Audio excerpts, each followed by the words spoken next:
Et bonjour à tous, on se retrouve aujourd'hui pour les résultats de SmackDown du 24 mars 2023.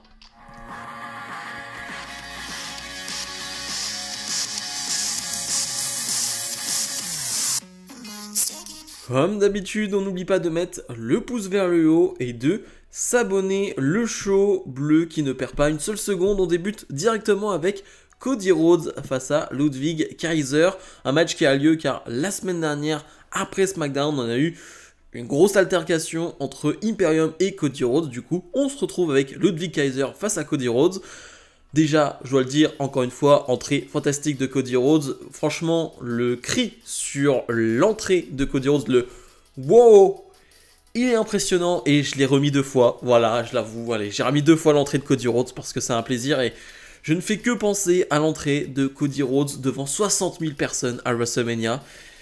Ça va être la folie, vraiment ça va être la folie. Bref, donc on a un match qui va durer 10 minutes environ entre Rhodes et Kaiser, qui est vraiment bon. Ce que j'aime encore une fois avec Cody Rhodes, c'est que, ce qui peut être d'ailleurs un point négatif, c'est que Cody Rhodes catch quasiment chaque semaine, voire vraiment quasiment chaque semaine. Je crois que c'est son premier match à SmackDown depuis qu'il est de retour, donc depuis 7 ans maintenant, 6 ans. Donc ouais, c'est quand même un fait important. Mais surtout, ouais, Cody Rhodes a des matchs, mais surtout, ce sont des matchs intéressant, ce ne sont pas des squash et ça je trouve ça hyper cool en tant que spectateur parce que vraiment si on avait juste un Cody Rhodes qui certes faisait beaucoup de matchs, enchaînait les matchs mais faisait juste des squash de 2-3 minutes en termes de spectacle, c'est pas terrible et je pense que voilà, Cody Rhodes il aime le show, il aime le divertissement, clairement il veut en donner à son public et c'est pour ça aussi qu'on a des matchs aussi longs et les matchs aussi longs sont logiques dans le sens où finalement là Cody Rhodes a le dessus dans ce combat, mais tu vas avoir un Paul Heyman qui va arriver, donc ça va distraire finalement Cody Rhodes, donc Kaiser va en profiter. Tu vas avoir Solo Sikoa qui va arriver, donc ça va distraire Cody Rhodes et voilà, Kaiser va en profiter. Finalement, Cody Rhodes va quand même remporter ce match, bien évidemment, avec un Crossroads. Et après le match, Paul Heyman va prendre le micro et dire que, voilà, Cody Rhodes, il enchaîne les victoires, etc. Mais ce lundi, à Raw, il affrontera Solo Sikoa qui est invaincu lui aussi, comme Cody Rhodes. Match important, il annonce que la semaine prochaine, ce sera le dernier face-à-face entre Cody Rhodes et Roman Reigns lors de SmackDown. J'ai déjà hâte d'y être. Cody Rhodes va prendre le micro et dire « Ok, c'est vrai que je devrais pas accepter ce genre de challenge à 6 jours de WrestleMania. Je devrais pas accepter ce genre de match. Mais vous savez quoi, j'ai battu Seth Rollins en étant blessé donc à un pectoral. C'est pas ce qui me gêne, donc oui, j'accepte le défi et je vais affronter Solo Sikoa à Raw ce lundi. Et surtout, comme je l'ai dit la semaine dernière, Solo, tu n'es pas prêt. Tu n'es pas prêt. Et j'ai envie de dire, comme un certain Roman Reigns. Bref, à la semaine prochaine. Ça se termine là-dessus. Encore une fois, une promo pleine d'intensité de la part de Cody Rhodes qui est courte, pleine d'intensité, pleine de rage, j'ai envie de dire. Bref, c'est parfait. Charlotte Flair est sur le ring pour nous parler de Rhea Ripley. Et ça va être agaçant parce que, elle va recevoir des watts de la part du public et ça, je n'en peux plus, j'en ai déjà parlé. Quoi, c'était ce lundi à Raw ou c'était la semaine dernière? Bref, j'en parle quasiment chaque semaine, mais je n'en peux plus et tu sens que Charlotte Flair, ça l'agace. Ça l'agace les watts parce qu'elle le dit, c'est une promo importante pour elle, elle parle de ses insécurités, c'est personnel, voilà, c'est une promo personnelle et t'as le public qui va faire des watts à chaque fois qu'elle parle, à chaque fois qu'elle finit une phrase. Ça m'énerve énormément. Vraiment, là, pour le coup, j'étais agacé, mais je pense pas comme Charlotte Flair, parce que tu sentais vraiment dans son regard... Ouais, elle était très énervée. Elle était très énervée, elle le disait, donc elle n'a pas peur de Rhea Ripley, elle l'a déjà dit la semaine dernière, mais elle n'a pas peur de Rhea Ripley. Elle respecte Rhea Ripley comme elle a respecté Becky, Sasha, Bayley. Voilà, elle a nommé Sasha, je sais que les fans de Sasha Banks vont s'exciter parce qu'elle a nommé Sasha Banks. Voilà, elle a nommé Sasha Banks. Voilà, Sasha Banks existe toujours dans le monde WWE. Mais voilà, en tout cas, elle parle de ça. Et donc, c'est une promo importante, encore une fois. Mais la promo, vraiment, elle dure 4 minutes. Et c'est vrai que je pensais que ça allait aller un peu plus loin. Peut-être une nouvelle confrontation avec Rhea Ripley. Mais ça va pas plus loin. Alors d'ailleurs, elle utilise un mot qui est... Je suis allé voir la définition parce que honnêtement je l'avais pas. Donc c'est népotisme, je crois que c'est népotisme en anglais. C'est abus qu'une personne en place fait de son influence en faveur de sa famille et de ses amis. Donc voilà, en gros elle profite de la legacy de son père finalement, de de l'héritage de son père, et elle dit, bah bien sûr que je profite de cet héritage-là, j'en suis totalement fier. Voilà, j'étais pas sûr de ce mot, donc je suis allé voir quand même. Mais voilà, encore une fois, c'est une promo courte, elle est pas mauvaise, juste... J'en sors très très agacé. La légende Rey Mysterio fait face à LA Knight, un match qui va durer un peu moins de 10 minutes. Excellent combat pour le coup, vraiment je me suis régalé devant ce match. Je trouve que LA Knight se sert parfaitement du gabarit de Rey Mysterio. LA Knight qui est très très costaud et qui finalement a un bon catch, mais il n'a pas un catch spectaculaire.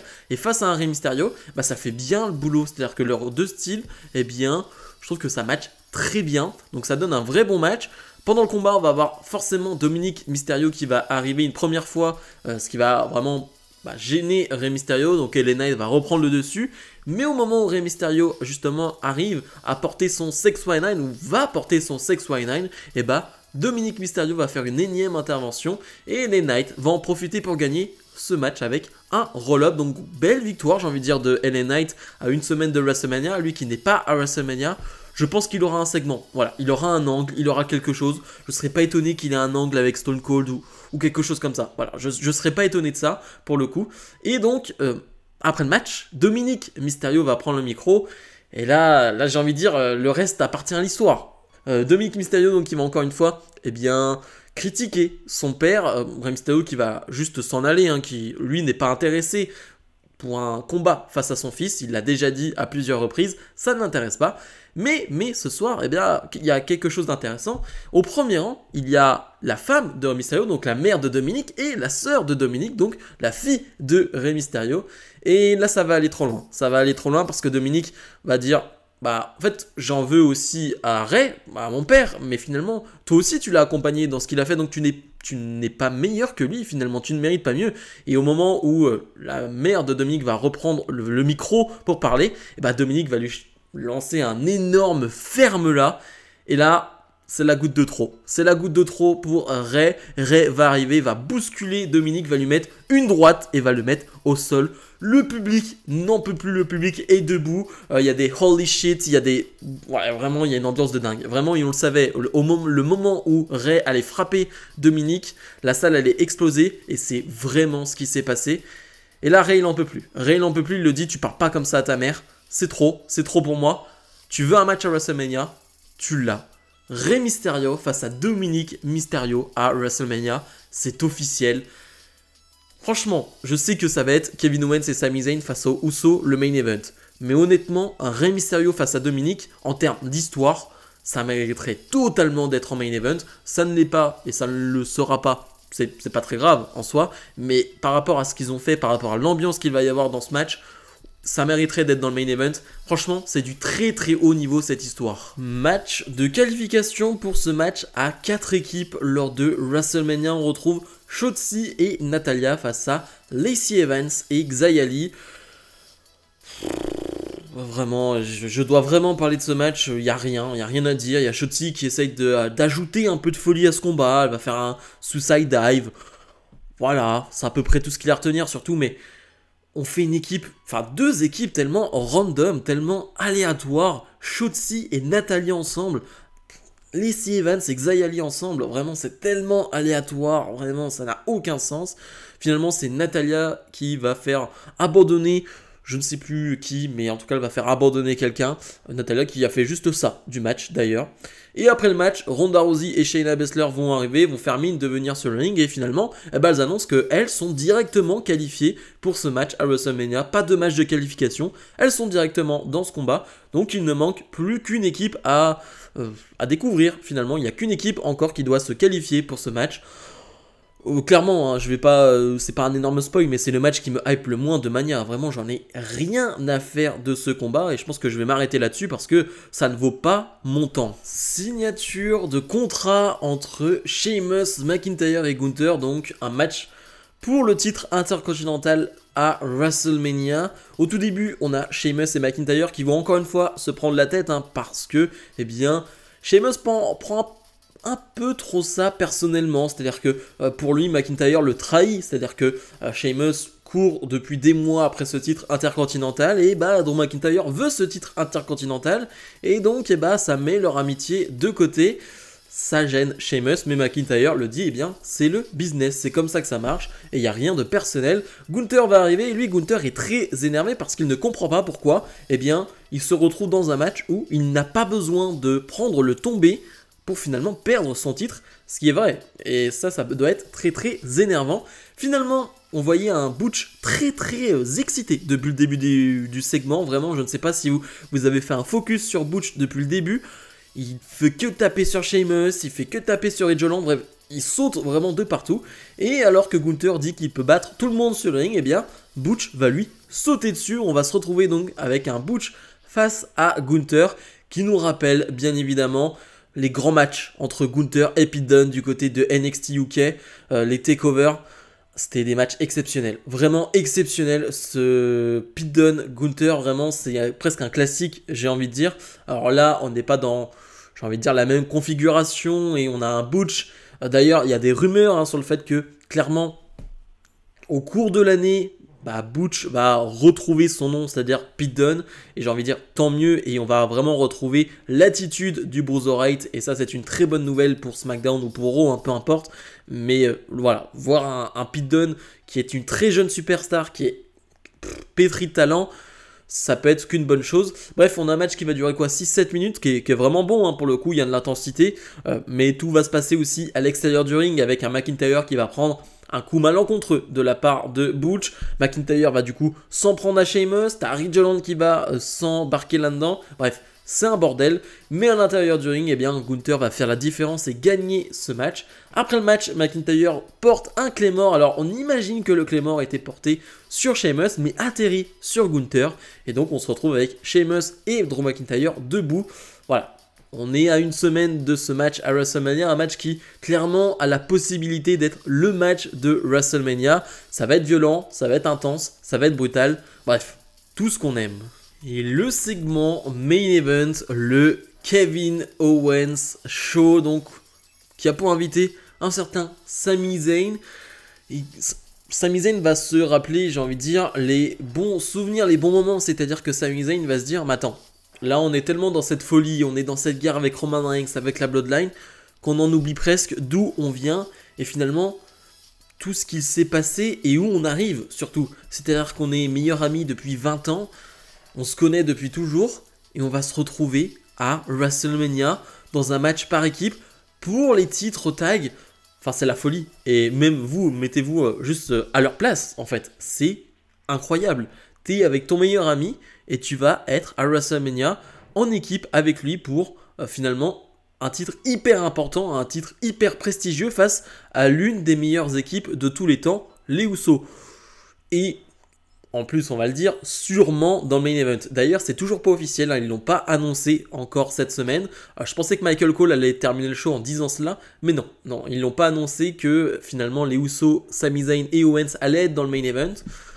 Franchement, ce serait logique. Pour moi, je ne vois pas. Encore une fois, j'ai parlé de Rey Mysterio Dominic, mais je vois les Usos face à Owens et Sami Zayn en main event. Pour moi, ce serait totalement logique. Et pour le coup, on a un segment plutôt mignon, c'est-à-dire que, eh bien, Kevin Owens va dire que finalement le MVP de la WWE sur la dernière année, eh bien, c'est Sami Zayn. Et donc, Kevin Owens va lui montrer, j'ai envie de dire, le dos du t-shirt qu'il a fait, et on voit le KO Mania. Donc, il lui dit, ok, c'est cool, mais comme je l'ai dit, c'est toi le MVP, c'est toi qui redonner espoir au public contre la Bloodline. Et donc, eh bien, ça sera autre chose que KO Mania. Et on voit le devant du t-shirt et c'est WrestleZenia. C'est pas très beau en termes de son. Je trouve que vraiment, c'est très moche. Mais voilà, c'est WrestleZenia, quoi. J'ai envie de dire, voilà, on fait avec. Kevin Owens qui va pas vouloir faire un câlin au début parce qu'il va lui dire, attends, t'as déjà eu un câlin il y a 2 semaines, c'est un câlin par an. Finalement, il va accepter ce câlin, mais les Usos vont directement arriver et porter un 1D sur Sami Zayn. Kevin Owens va réussir à les enlever du ring avec une chaise. Mais voilà, les Usos qui traînent toujours, les Usos qui sont toujours là. Franchement, Usos, Kevin Owens et Sami Zayn dans le main event de la nuit 1 de WrestleMania, ce serait tout à fait logique, ça ferait totalement sens. Et si ce n'est pas le cas, ça ferait beaucoup parler. Bilan de ce SmackDown, c'était un bon show. C'était un vrai bon show. On a l'officialisation du Rey Mysterio Dominic qui est finalement pour moi le meilleur segment du show et c'est le segment qui a fait le plus réagir le public, mais ça, on s'en doutait.